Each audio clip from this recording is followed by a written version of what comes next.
Ողջույն սիրելի ոսկեհատցիներ։ Ինչ խնդիրներ որ ունեք, դուք հիմա տեսաք, որ ես հնչեցրեցի այն ինչը ծրագրում ներառել եմ, եւ հիմա էլ ինչ ունեք ես ներառելու եմ։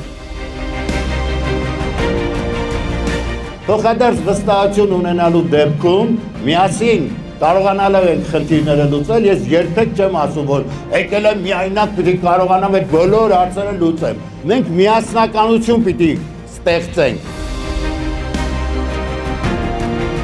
Դիմում եմ ձեզ, ազնվազար հայեր,